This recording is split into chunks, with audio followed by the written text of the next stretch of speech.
Good morning, everyone. While our panelists take their seats, I just wanted to welcome you. My name is Louisa Baldini. I'm a former BBC correspondent, and I'm delighted to be leading this conversation with these esteemed panelists who I will be introducing in a moment. Many of you are watching online with the live streams, so welcome to you. To those of you who are here with us in person, a question. Imagine if coming to this venue, finding your way to this very room, imagine if you faced obstacles getting here. Imagine that you weren't able to board public transport, that you weren't able to read directions, to hear announcements, to communicate with people who could help you, to access online the information that you might need. Well, that is the reality for some of the 1 billion people worldwide, 15% of the world's population, who live with at least one form of disability. But it's not just about building ramps, disability rights campaigners will say. It's crucial that governments and organizations plan for, design, and build the infrastructures, public and digital spaces and services that facilitate and enable equal access and participation for all members of society without exception. To that end, Wish has produced a report, Accessible by Design, Building a Legacy of Inclusion, drawing on learnings from the United Nations Convention on the Rights of Persons with Disabilities and lessons from the accessibility planning for the upcoming FIFA World Cup here in Qatar. So this is what we're now going to be discussing. Let me introduce you to our panelists. Where's my chair? Here we are. First, we have Mark Dyer. Mark Dyer, you're one of the authors of the report. Mark is Inclusive Design Advisor to the Supreme Committee for Delivery and Legacy, which is the responsible authority for the planning and management of the FIFA World Cup here in Qatar. We have Mr. Faisal Al-Kohaji, Chairman of Qatar Social and Cultural Centre for the Blind. He's also a disability rights activist. We then have Dr. Dina Al-Thani, Associate Professor ICT at the College of Science and Engineering, Hamad bin Khalifa University here in Education City. We have Sara Minkara, who has joined us. She is appointed by President Biden as the US Special Advisor on International Disability Rights based in Washington, DC. And we have another US presidential appointee, twice appointed, who is joining us, and that is, at the end there, Dr. Victor Santiago Pineda, a disability expert and urban planner who for more than 20 years has spearheaded initiatives to advance access and inclusion, including being, at the time, one of the youngest people to negotiate the UN Convention on Rights of Persons with Disabilities. Dr. Pineda is now the president of World Enabled, a global education, communications, and strategic advisory group. Good morning to you all, and thank you so much for joining us. To all the audience, before we get stuck in with the questions here myself, please do ask some questions. I will kick things off, but then there is plenty of time for you to ask questions. Those of you who are watching on the live stream, you can use the app and submit questions through the chat box. Those of you who are down here, please raise your hands at the given moment. You can also scan the QR code. I think we have a QR code which you can scan if you would prefer to type your questions and ask them in that way instead of raising your hands. But to kick us off, first to you, Mark Dyer. You have worked on Olympic Games, Paralympic Games, Commonwealth Games. You've worked all over the world. Do you think that the Qatari pledge to make these games the most accessible to date, do you think that will be achieved? Good morning, everyone. And first of all, thank you for having me here. It's a real privilege. We have less than 50 days to go now, so these kind of questions are getting very real, obviously, for all of us that work on it and for everyone that lives here. So, do I think we got the most accessible games ever? That was a massive commitment made when winning the bid. And I was first here 8 years ago, and it was a pretty challenging and difficult experience.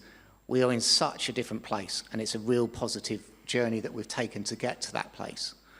I'm not going to say everything's perfect at this moment. We're still working on things. You'll still see it happening out there at the moment. There's still bits of public realm we're working on. Obviously, we're still working on those visitor experience as well. But overall, I think we have created a legacy and an experience coming forward that's going to be probably more accessible than any other we've seen, particularly in terms of when you look at what we've provided within the stadium to actually allow people with disabilities the opportunity to go to matches. Thanks, Mark. And Faisal Al-Khawaji, do you believe that there will be this legacy that Mark has just spoken about for people with disabilities? What have you witnessed and what are you hoping for?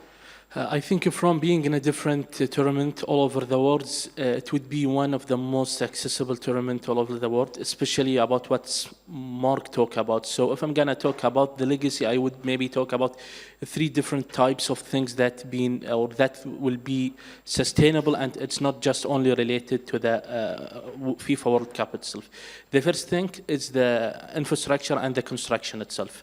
When we used to look to Qatar 10 years ago or 12 years ago, we used to have our Qatar Vision 2030 has been published and adopted in 2008, and the World Cup and make it more faster to be implemented. Taking an example of, for example, the metro station and the rail is one of the typical inclusive, projects that will be equal for everybody without any differences. Either they are persons with disabilities, they are pregnant women, or any other persons. So, the infrastructure itself, now there is a new criteria, a new requirement that has been adopted to comply with the FIFA World Cup requirement. And beyond that, Qatar take a further step to adopt some other initiatives. For example, the sensory rooms, which will be available in some of the stadium.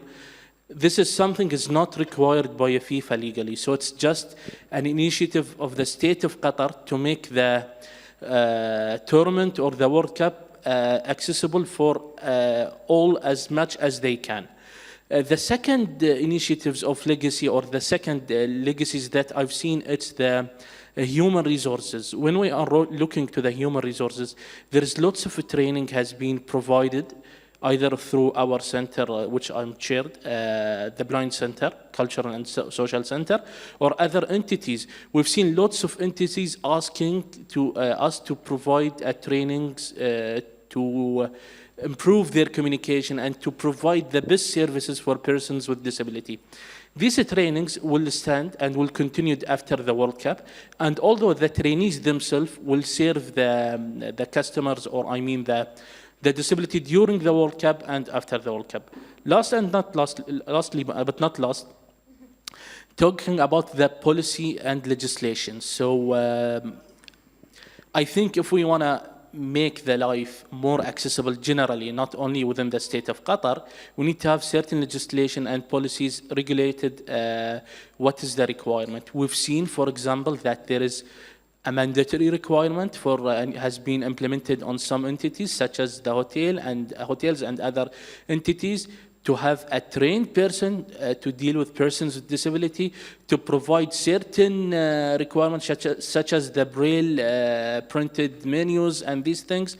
So we started these things in the Blind Center in the beginning on a voluntary basis, but after that we've seen it become a mandatory requirement. So these are examples of things that would be legacy for the state of Qatar, not only during the World Cup, but also after the World Cup.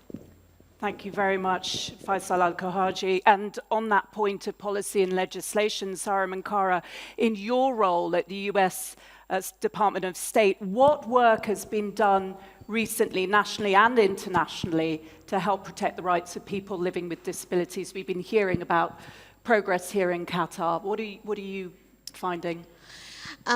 Well, first of all, Assalamu alaikum, and I'm honored to be with you all here today. And Louisa, thank you for the question. So before I answer that question, I want to first explain for me what accessibility means, right? Accessibility, as Louisa said, it's not only providing ramps in a building. It's, of course, designing infrastructure in a space that's inclusive and accessible across the board. But then it's even a step further. It's about making sure that the culture, the narrative, the adaptive aspect of our system is inclusive and accessible. What do I mean by that? Yes, it's important for us to come to a point where we all have a seat at the table. But the question is, am I comfortable to bring my true self forward in this setting and space? If I'm always dealing with a narrative of being pitied, or seen as less than, or seen as different, or seen as, oh my God, awkwardness or fear, or all that kind of different narrative of ableism, right? I'm not going to be comfortable bringing my full self forward. So when we talk about accessibility, it's across the board, from infrastructure to legislation and policy to narrative to getting to a point of value, getting to a point where the inclusion and accessibility for all brings value to everyone.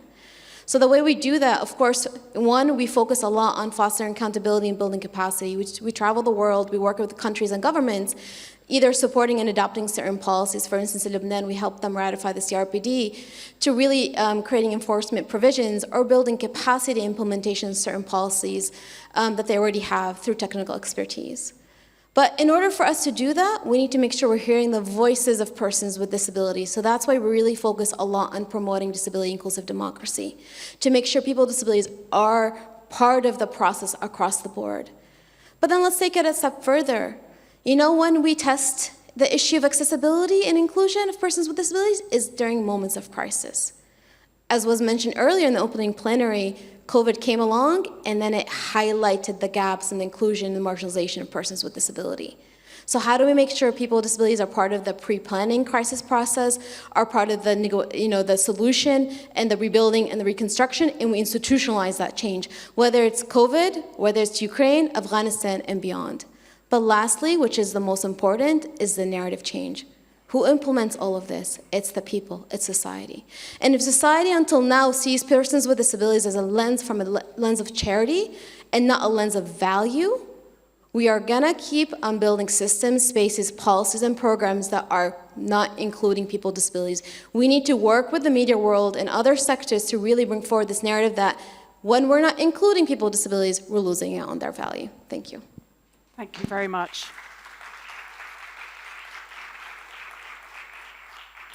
And Dr. Dina Al-Thani, you're a member of the World Health Organization Technical Advisory Group on Assistive Technology and the Arab ICT Accessibility Expert Group. How big a role does digital technology play in increasing accessibility?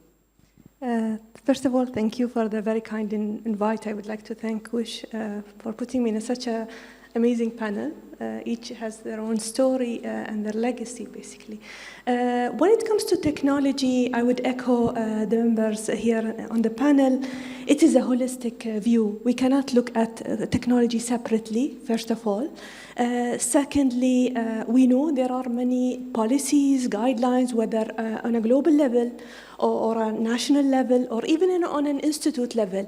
Yet we should not look at them as merely accessible technology guideline. We should look at the holistic experience from the environment accessibility to the societal accessibility and the cultural aspect accessibility, and then you would look at technology. And that's what I've seen in years and years of working on ICT accessibility. It's not about the technology, it's about the mindset of people.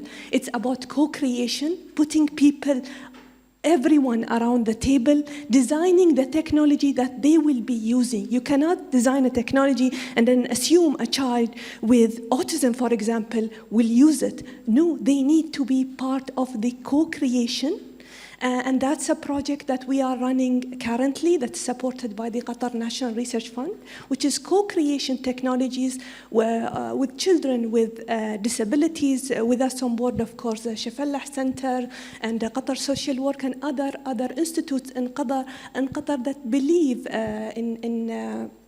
in co-creation, and when we speak about co-creation, we have to mention as well the MEDA Assistive Technology Center that has done a lot in terms of ICT accessibility for the state of Qatar and in fact for the region, and ensuring that everyone has a voice. And by saying everyone, we should not discriminate whether in terms of disability or religion or gender, or I'm a pro sort of social model person. So that's my take on that. Thank you. Thank you, Dr. Al-Thani.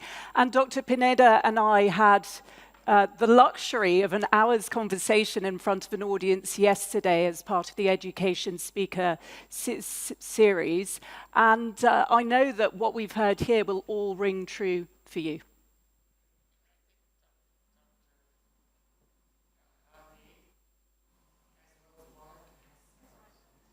Sorry, Dr. Pineda, I think your microphone's not working. Can we get that microphone working, please? And yeah, thank you so much, Sarah.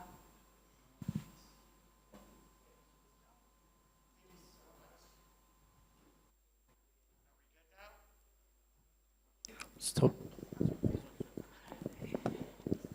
That one's working. Is that good?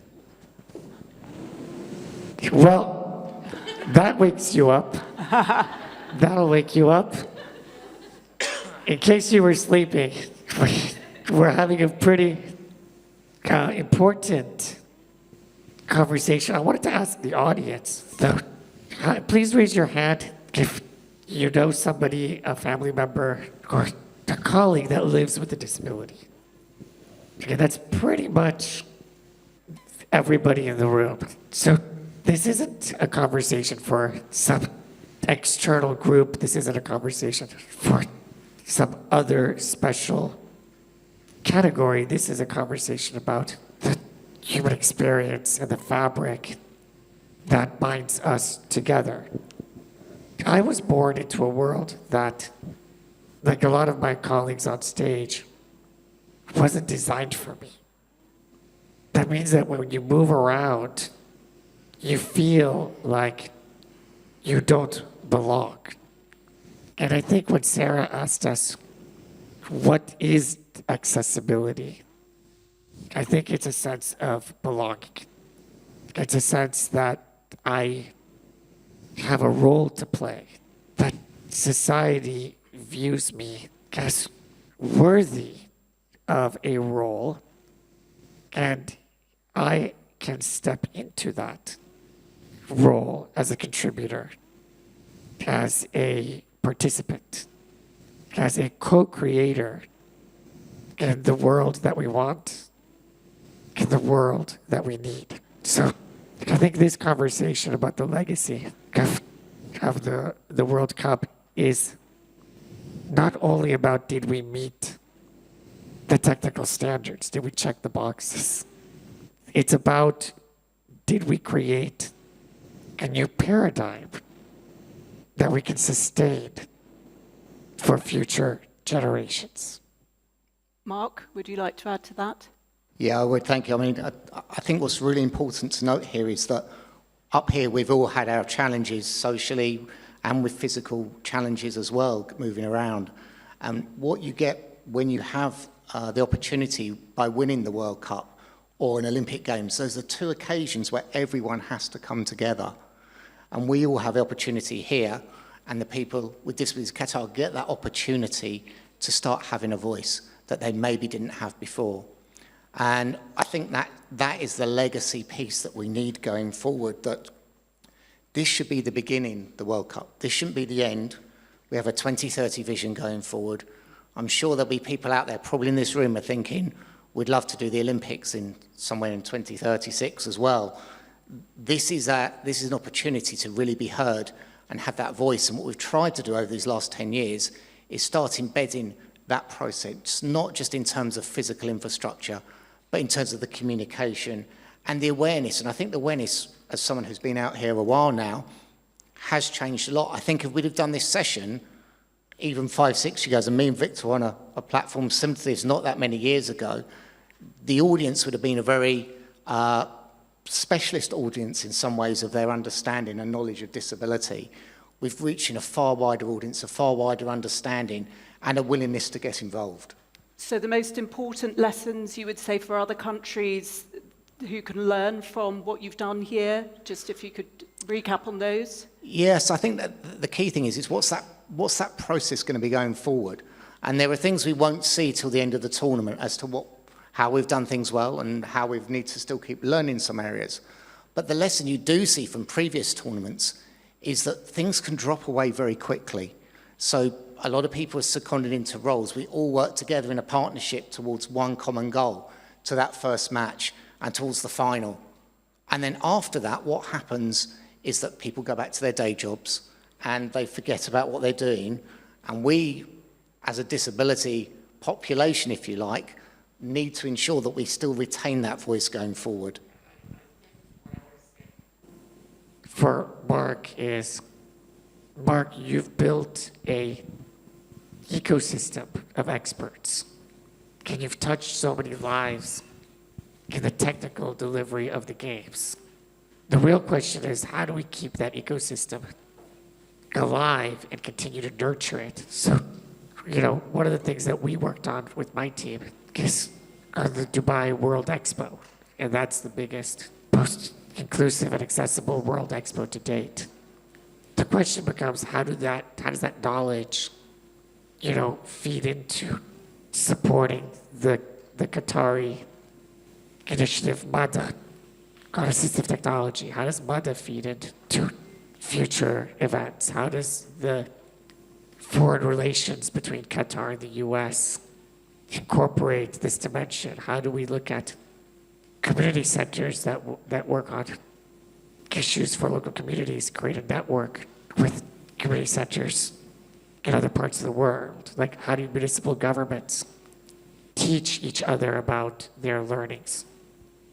If I could just quickly respond to that and let some other people come in, but I think that is the key message. So how do we ensure there's a structure in place within the country to give inclusion, disability, accessibility, the voice it needs to have, and it gets embedded as part of that governmental structure going forward?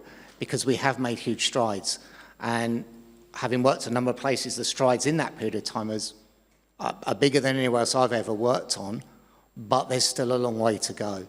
And it's retaining that focal point and having it embedded in the right way and learning from other countries who have been doing this for longer and are further along that route and understanding their needs for accessibility and inclusion. And again, it's about moving beyond what we are here as a panel as well. We're understanding a lot more about other disabilities, the hidden disabilities, mental health issues. It's a growing area, and we need to have an awareness and take the opportunity to embrace all those areas. Well, and Faisal Al-Kurhaji, you actually touched on some of this when you were talking about the legacy that you believe will be left, and you were talking about the need for HR and training for policy and legislation. How can you ensure that this is actually going to happen here after the Games? I think through the communication between certain different civil societies, entities, and persons with disabilities. We've used the World Cup as an opportunity to strengthen, the relationship between all the disabilities, all the persons in the disability community, to make our voices heard. And I think it's ongoing now. We've seen that there is lots of initiatives has been taken for the future, taken in consideration the disability from the highest, positions within the state. Qatar announced that they will be able to host the Global Disability Summit in 2027. This is an opportunity also could be used to strengthen the inclusivity and the accessibility for persons with disability. There is ongoing also positive action has been taken. I think Dr. Adina may talk also about their index, as Qatar has been ranked number 1 in 2022 in their index accessibilities standard for the inclusion and accessibilities of web pages and content. I think continuing hosting big events would be one of the opportunities to strengthen the accessibilities, either if it's specialized for persons with disabilities, such as the Global Summit, or also Mark talked about maybe there will be an ambition to host the Olympic in 2036. So we need to use these opportunities. Yes, Sarah Minkara. Yes, perfect, amazing. I just want to connect this conversation to actually COVID, for instance. So pre-COVID, a lot of times persons with disabilities would ask for certain type of accommodations, for instance, for work settings, and it was denied because it was seen as either a burden or different or not, not the norm, etc., whatever you want to call it. COVID came along, and it forced our systems and society to adjust and adapt. It forced us. And in so many ways, some of the solutions were certain things that people with disabilities were asking for pre-COVID. Now, my question is, similar to this World Cup and accessibility, is post-COVID, how do we make sure we institutionalize some of this adaptation in general and really bringing forward a narrative in society that we all of us, navigate this world in different ways, all of us. And we all have different ways of being able to bring our true self and value forward. And we need to make sure we're not looking at the pandemic as a short-term kind of just adaptation, but we're also looking at it as a future in terms of how we become more inclusive. COVID has further marginalized persons with disabilities in so many different ways as well. So I think this is a question that we as a disability community need, and allies and beyond, as Victor showed, everyone in this room, from what I can tell, has a connection with a disability, and that's the world in general. How do we really make sure that we institutionalize some of these changes and we're looking at accommodations and we're removing the word special, for instance, in a way that allows for people to bring more of their true self and value forward. I just want to say something, like I keep on hearing now, for instance, well, now that we also telework, for instance, people with disabilities, we don't need to create accessible infrastructure, they can just work from home. Excuse me? We need to be in society. Would you accept that for yourself? I don't think so. So let's make sure we give opportunity for all of us to be out and bring our true self forward. So thank you. Thank you. And yeah, thank you very much, Sarah Minkara and Dr. Dino Al-Thani. I was going to ask you, but Sarah was talking about the world post-COVID. Well, for everybody, technology really was transformational during COVID.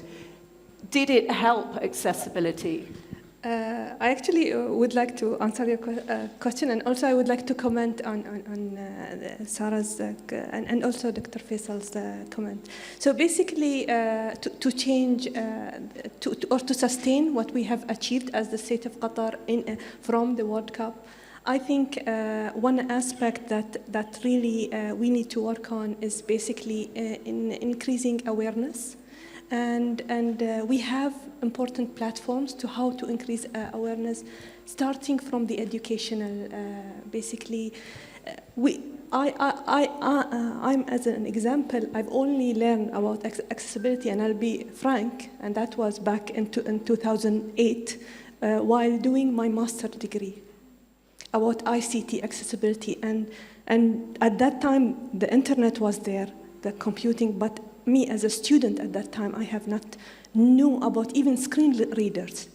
So I think as universities, as educational platform, there is a big role to play in enhancing the curricula to include accessibility, inclusion by design, these important fundamental aspects. They are fundamental aspects, so people should learn them at some stage in their learning journey. We should not leave it until after a master's degree for people to realize that this exists. So that's something we've been working on at Hamad bin Khalifa University.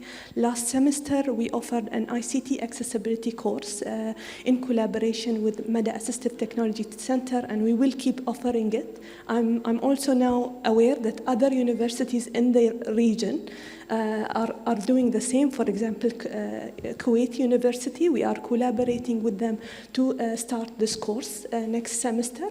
So education plays a big role, and that's really important. Coming back to your question about the COVID, and so the COVID hit, and actually it hit everyone, and digital transformation went with everyone.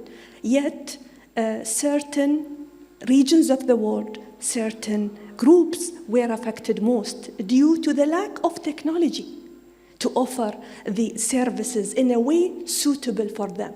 So I think the whole world have now learned basically the lesson, and there are many opportunities in terms of technologies, but as I said in the beginning, it's a holistic approach. You need to change mindsets, you need to change policies to have a co-creation model, and that's from my perspective. Thank you very much, Dina Al-Thani. Ladies and gentlemen, please do ask any questions. We can open it up now to the panel. So if anybody has a question here in the room, please do put your hand up and a microphone will hopefully find you. But we are also receiving some messages via the app from people watching online. So while we wait for you to put your hands up, a question here that has arrived from the app. What would be the critical components of building innovative health platforms, especially telemedicine, that support people with disabilities? Anyone got any thoughts? Dr. Dina. Still working. So basically, when you design any kind of sort of design, you need to bring the people who will be using it as the designer, and that's proven in many research papers. And I think as well in WISH conference we had this discussion in the previous summit. Co-design, co-creation is very important, and it's from there where we start. You cannot design software, and I've been in software engineering field for many years, almost 17 years, and that's what I've seen. When you design something, you need to involve the target user from day one. They need to be the co-creator, because you cannot design something, and I'm sure people in computing field here in the session with us would agree. You cannot design something and then give it to them, then it will fire back with people comments and finding it not used. Even if you follow the ICT accessibility guidelines and policies, and there are many out there, and there are well-organized ones, yet it is important to include the target group from stage one. Let them be the designer, let them be the voice. So, yes. Can I add? Yes. I don't have any technical advice, but I think to what was said, as you know, we need to make sure we have people with disabilities at the table designing, not just because of their disability, but because let me actually explain a little bit in a different way. So I was a math major in college, and I used to have classmates come up to me and say, "Sara, what classes are you taking next semester?" And I'd be like, "Oh, why?" And they're like, "Well, whenever you're in the classroom, the professor becomes a better teacher." So why does he become a better teacher? Because he has to explain things in a better way and explain what's on the board and illustrate, and who benefits? Not only me, but a lot of people in that room. So when you make a system, an app, a technology, whatever it is, that's more inclusive, it actually helps more people, even beyond that group of population, if that makes sense. So when we're looking at, telehealth and all that kind of stuff, and we're really making sure we're tapping into the different ways of making it accessible, it really benefits everyone. And we need to have that mindset and that narrative, so that way when we are creating this technology, we're asking for it because we see the value in it as well. Dr. Pineda, I think would like to come in. Yeah, I think Sarah and Dr. Faisal have stated several points, but I think that if you leave this conference and this session thinking that accessibility some checklist, you're missing the bigger story. The bigger story, the headline is, it's disruptive innovation that future-proofs your programs, your policies, your designs to have a bigger impact on everybody. So the headline here is, how do we get ahead of the curve in a world that's changing so rapidly with so many disruptions? One vehicle to do that is being human-centered and putting accessibility as an as an accelerator for innovation, transformation, AI technologies, blockchain technologies, the metaverse. If we build in accessibility into the way that these technologies function, they will adapt and adjust and amplify the impact of these groups that have for too often been left out. Thank you very much, Faisal. So, in addition to what has been said, I think building any platforms, it's not just and to make it accessible. It's not just following the accessibility guidelines and make sure that they are abide. I mean the app developers or the web page creator by these guidelines, rather than take the real personal experience use of the end users, including persons with disability. So I think we need now to talk about easeability and not accessibility only in the next few years. So if everything is accessible, we need to see the end user experience, how it is deal with these type of apps or platforms or softwares, regardless of what is the platform is. So I totally agree with what Dr. Dina said, that I think the involvement of the persons with disabilities from the designing stage, it's essential just to make sure that it's not just accessible, but it's easable. Thank you. Mark? So I just want to add to that in terms of taking it slightly wider, I suppose, from just being the technology. What we're looking for is solutions that are safe, dignified, inclusive, export, and it lets us to be as independent as possible so we can make the same informed choices as everybody else. And that applies to whether you're looking at technology, infrastructure, the service levels you're providing. But that is ultimately what we aspire to achieve. And that's, I think, through obviously the use of technology and IT is a key area to do that. But we should be applying those thoughts all the time, whatever area we're working on. Thank you, good point. Any questions from anybody here in the room? Please do raise your hands. Fantastic. Could we get a microphone, please, to the gentleman in the third row or fourth row? Thank you very much. Thank you, panels, for sharing your experiences and knowledge with us. Just one question in my mind is how really defined disability. To me, accessibility is implemented when the inclusivity is failed. It's afterthought. So the biggest barrier that I would imagine that we all faced coming from various abilities, it will be the society attitude towards that people, are different. So from the equality point of view, should we look at disability in isolation, or should we look at everybody got different abilities to be part of the society, and whether the inclusivity from the outset should address that, rather than looking at different people with physical disabilities, sensory, or indeed hidden disabilities in that sort of sense.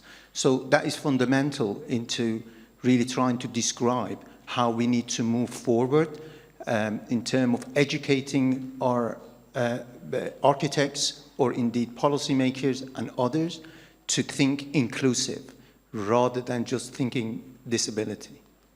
Thank you. I'm sure everybody has some thoughts on that. Would you like to hear from anybody in particular about your thoughts on accessibility happens when inclusivity has failed? Sorry, sir. Would you like to hear from anyone in particular? Sarah. Sarah Minkara, thank you. So I know everybody will have thoughts on that, but So, you know, yes, one of the main barriers for inclusivity and accessibility is the stigma. It's the narrative. And I'm gonna answer in a few different ways, but I would also love to hear from my fellow panelists. But, you know, for instance, let's start off with the term disability, right? I am a person with a disability. I'm blind. I can't see. And, you know, the fact that I can't see means I'm going to navigate the world in a different way than sighted people.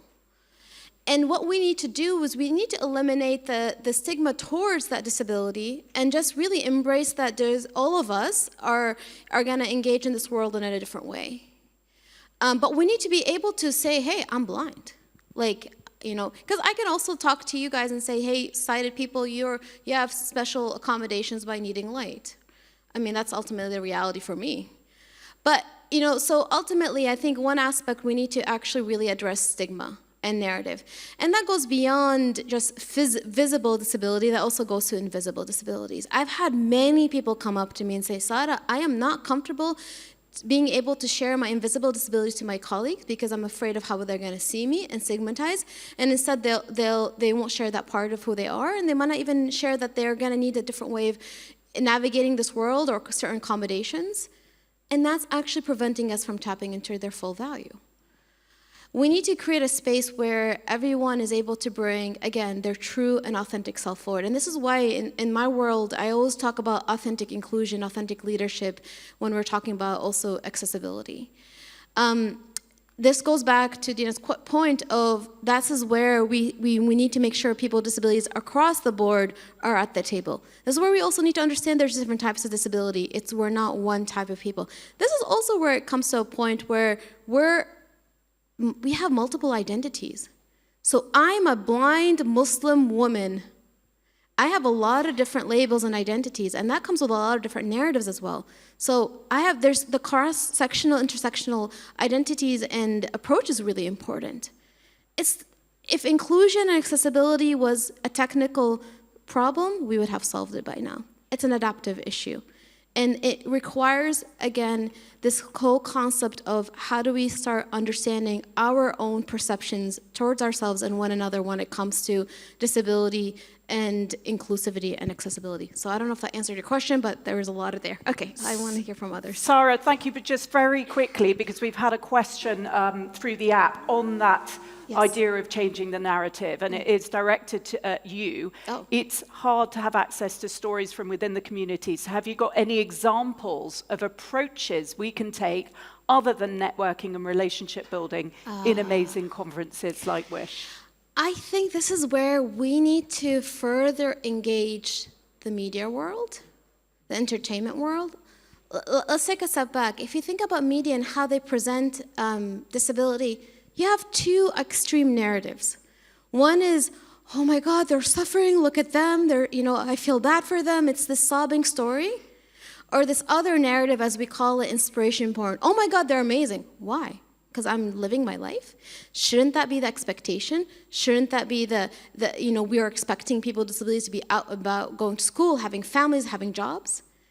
That value-based narrative that people with disabilities bring value is not yet really prevalent in the media world and entertainment world. This is where we as a disability community need to keep on engaging that world more, also our allies. And we need to make sure when we're, for instance, talking about the World Cup and accessibility, or we're talking about COVID and accessibility, it's not the narrative that, oh, we're doing it because we're helping this community. No, we're doing it because there's value that's brought forward when we do that. So this is where we as a community need to kind of really start more engaging on that front, because that's where that's where narratives are created. Thank you, Dr. Pineda. What Sarah reminds us of, because very much what Dr. Dina, Dr.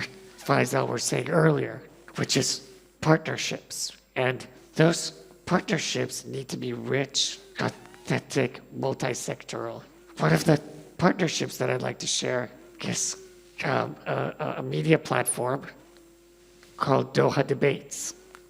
Later today, we'll have a debate around the impact of precision medicine genetic engineering on the lives of people with disabilities. That's an open conversation that brings forth new perspectives, but we've also done 26 short films all over the world, a series called My Disability Justice. So you get to see people at every aspect of life, the diversity of our community, speaking about the impacts that they're having, or the issues that they're trying to solve. So I think we can find those narratives, but we definitely need a lot more of them. And we need content creators with disabilities working together to create those messages for the world, to see us, to hear us, and to understand the value that we bring.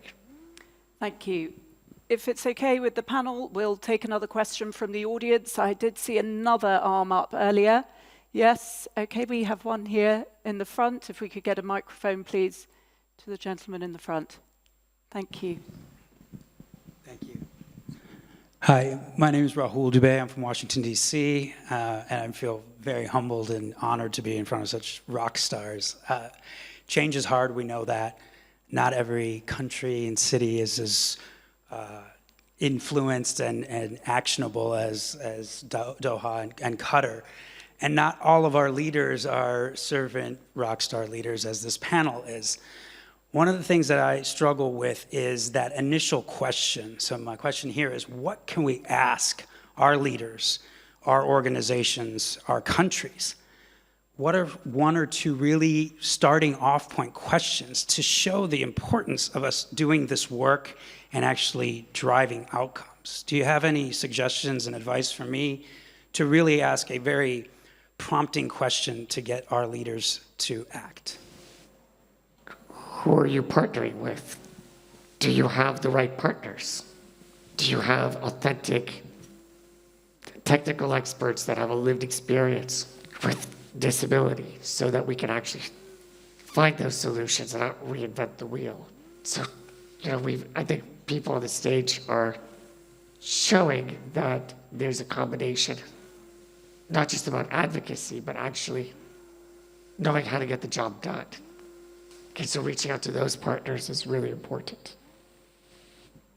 Yeah, and I think if I can add to that, it's not been easy here, let's be honest. There are people that we've had to have really challenging conversations with that haven't always felt comfortable about how we have to approach certain elements.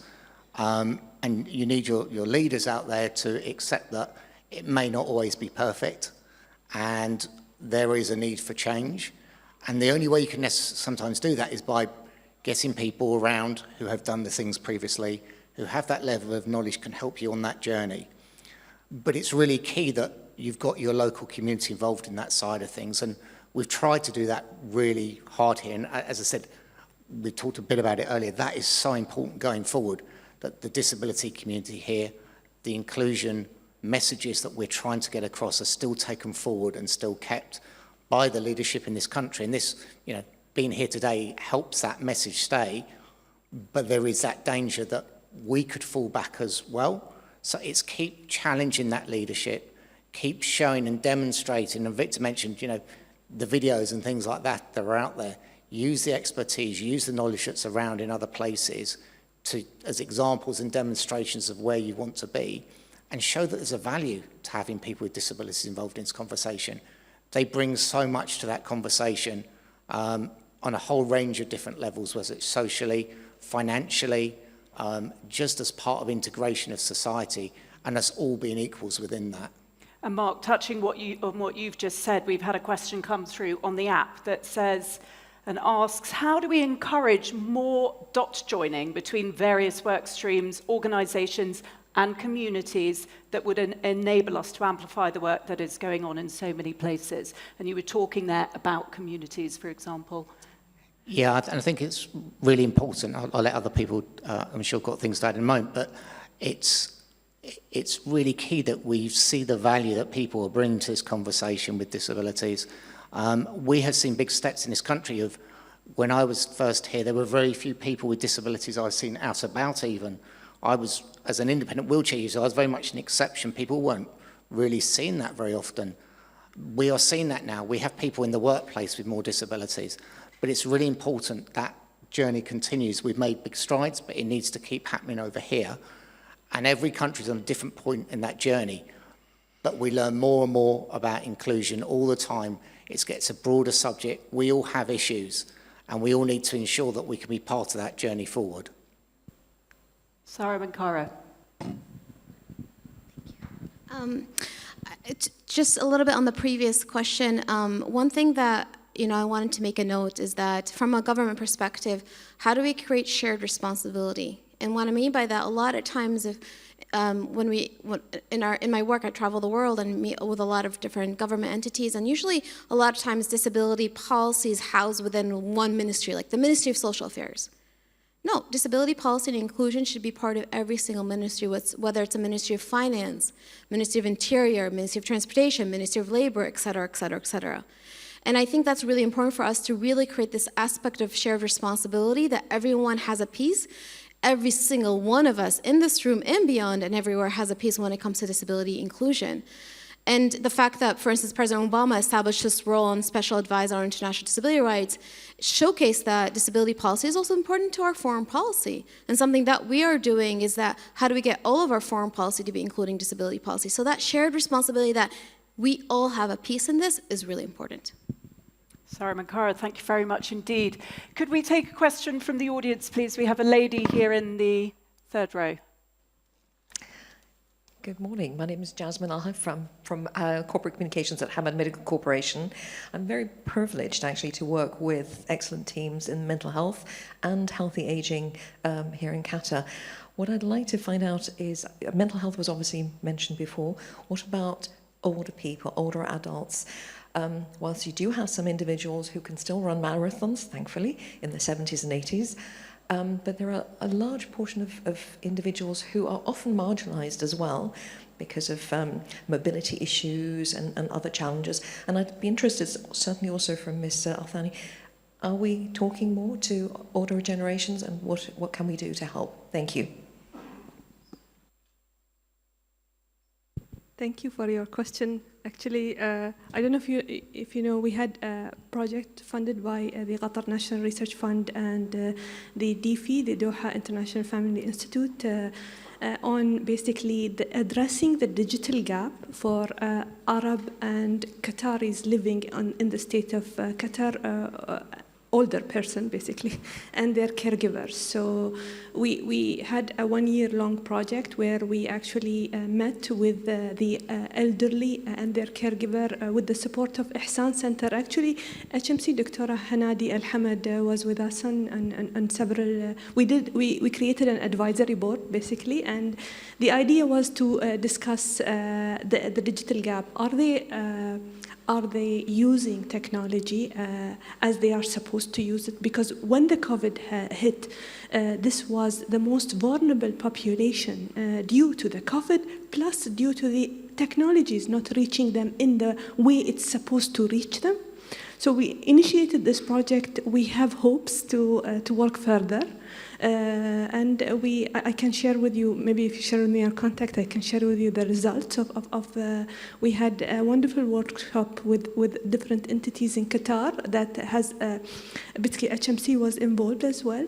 And we had interesting observations on how they use technology on the positive side as well as on the negative side. So I'm happy to share the results with you. Thank you. Great to see some connections being made here. And Mark, did you want to add something to that? I just wanted to add a couple of specific things that for us within the World Cup. It can be a real challenge, the older population that we have, because so often they don't necessarily see themselves as having a disability, but you put themselves in an environment like a World Cup match. When you're attending a stadium, which is a vast arena, you have congested environments. You've got huge distances to travel on public transport to get across what we call the last mile piece. So it's really important we try and provide accurate and honest information so people can make an informed choice. But it's getting people to try and accept that there are situations where they will need assistance and make us aware of it, because it won't always be noticeable to us on that side of things. And I think that's a really important bit. It's really hard for someone, as they're getting more mature in their ages, to accept that they might need help when they've always been so independent. And it's a real communication piece we're trying to get through, saying, this is what you're going to have when you go to a match. There are challenges there. There are distances involved. There are congested environments. There's a lot of people. Just trying to make people just think about how that experience could be and how they can make that experience for them as easy as possible. Just a short follow-up. I think that what Mark and Dina and Faisal and Sarah have all raised today is that this is cross-generational, multi-sectoral, a lot of different identities. And I think building a city that meets everybody's needs is not a simple task, but it's not impossible. So with the help of the UN, we launched a global campaign called the Global Compact on Inclusive and Accessible Cities. And that seeks to incentivize and transform 100 cities to be more inclusive, accessible, and resilient, specifically incorporating the World Health Organization's age-friendly city guidelines to really look at the intersection between healthy aging in place, accessibility, and all of these issues. So it's not about having a separate disability program to build an inclusive, accessible city. It's about looking at the sustainable development goals and goal number 11, which we helped negotiate to include inclusion, accessibility, and see how the entire life course from youth to aging incorporates accessibility. So I want to invite the panelists to join this global campaign on inclusive and accessible cities and the audience, because only by building those partnerships can we really create that future we want. Fantastic thing for everybody to look into. Thank you so much, Dr. Pineda. We have about 10 minutes left, ladies and gentlemen. So if you have any questions here in the auditorium, please do put up your hand. There are no silly questions in my mind. We have a hand up there, over there. If someone could get a microphone, please, to the woman who's just put her hand up, that would be fantastic. Thank you. Hi, my name is Angham. Thank you so much for this great talk. It resonates well with me as well because I have MS and sometimes it could be not very invisible. I've had attacks that led to me losing my ability to walk or even see. And in addition to this anxiety that I have with regards to maybe developing eventually some sort of disability, I have more anxiety towards how people are going to view me or how my career is going to develop, my colleagues are going to see me. Because I've had experiences where the same people who have praised my work have also undermined it after knowing I have some sort of chronic disease or some sort of disability, because obviously, because they would say, oh, it's because you were promoted because you can't go to the field because of your disability, for example. So I believe this is sort of a systemic issue.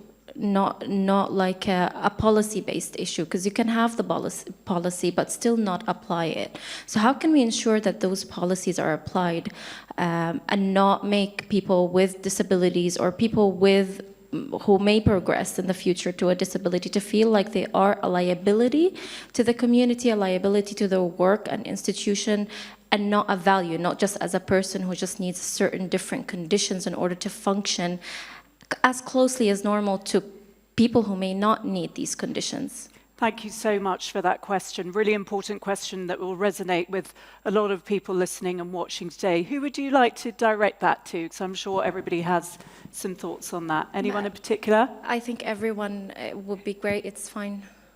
Who would like to answer that? I'll start. So I think having the policy itself, it would be a good initiative or a good sort of point that you could argue when there is an implementation of the policy itself. You could argue that as per the policies that you are eligible to, for example, to these type of promotions or any eligibilities of any things based on disabilities or something like that. Secondly, I think we need to increase the awareness. Again, I think all of us talking today about the role of media and the awareness itself about the disability. Thirdly, we need to base our argument on a legal, a strong legal, solid point, such as if there is any laws. I know, for example, for employment, you are talking about employment and promotion within the government sector. There is lots of articles and within the HR law and the Law 2 of 2004, which is related to the disability, that may support you. So it depends upon the situation, but to simplify it, I think we need to base it on a solid legal basis. Sarah Minkara. So I agree with you 100%. I don't know what your name is, and I would love to meet with you afterwards. I agree with you 100%. I think, of course, policy and legislation is really important to have, but as you said, people are the one who implements the policies. I look at this in short-term and long-term kind of aspects.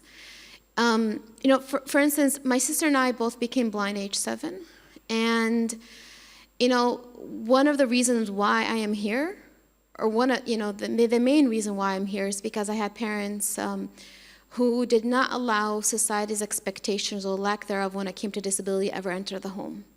Because the narrative surrounding disability is you can't, you're incapable, you're less than, et cetera, et cetera, et cetera. But instead, at home, my mom pushed us to have dreams and ambitions. She pushed us to see our disability as a strength.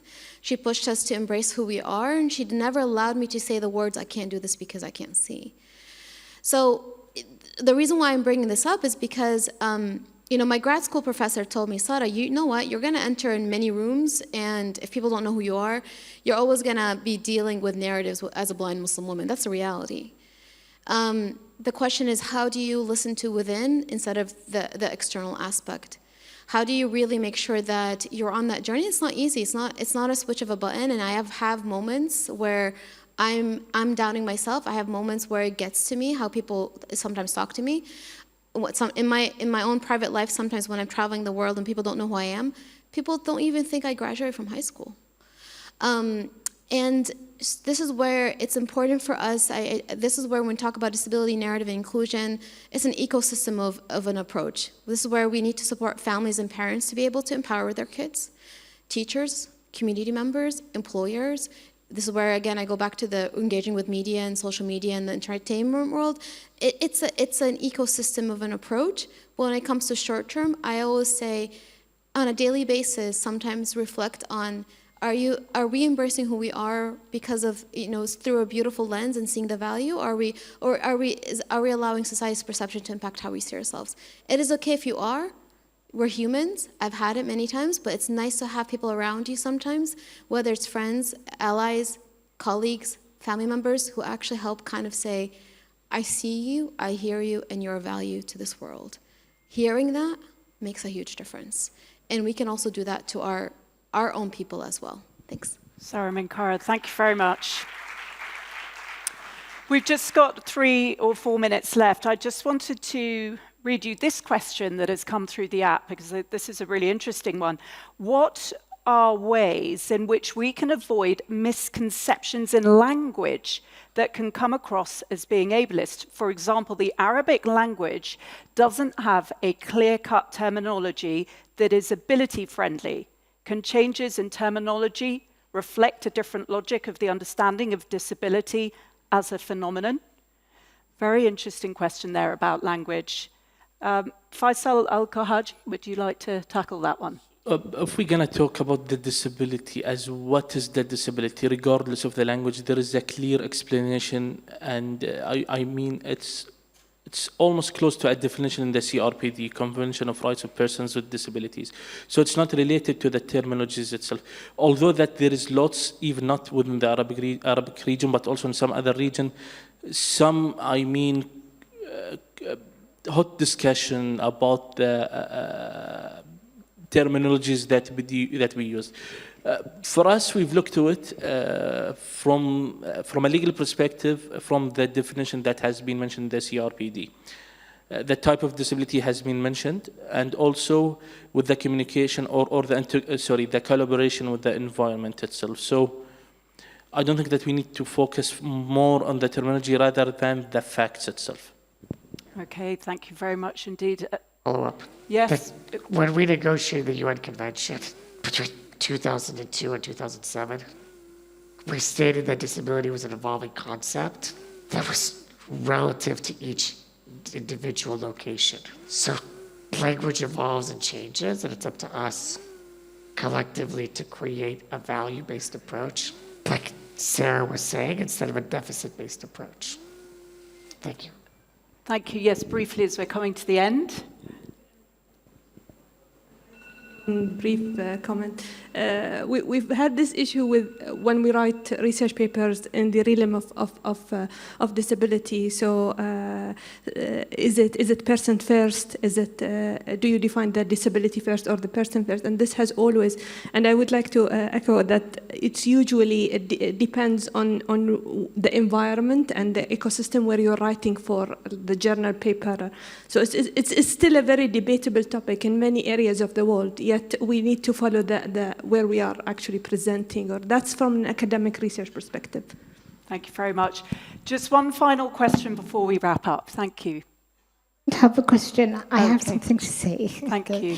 It all starts from the home, the family, the mother and the father. If the mother and the father are willing to sacrifice and give their child what they need, because there are families who want to give, but they can't give. They don't have the resources. So the countries, the leaders, they need to find what they need. Because there are many disabilities. Maybe they have scientists who are disabled, doctors. You never know, but what they need is the support and the resources. How can the disabled get out if they don't have the resources and the help and the support? Thank you. A very important and poignant thought to end. Thank you very much indeed for your question. And to that point, Mark, in your report, Accessible by Design, in collaboration with WISH, you make and conclude with 6 recommendations from establishing a centrally recognized body representing and responsible for accessibility and inclusive design within the government structure. Secondly, to form an expert consultation group. Thirdly, create a formally recognized advisory group of people with disabilities.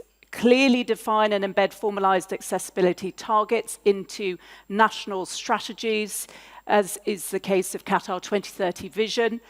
To introduce and enforce monitoring and evaluation measures, and lastly, to align accessibility targets for future projects with high-profile events and activities within a country. So those recommendations can be read in Mark's report. But we've heard a lot here over the last hour and a quarter. Thank you so much to the panelists. We've heard that it's really important to take a human-centered approach to inclusivity, that the narrative really needs to change, that there needs to be co-creation when it comes to technology, that it's not just about accessibility, but easeability, and also that there must be shared responsibility when it comes to disability, and especially within government. Thank you so much to my panel, Mark Dyer, Dr. Dina Al-Thani, Mr. Faisal Al-Kohaji, Sarah Minkara, and Dr. Victor Pineda. Thank you very much indeed, and to the audience.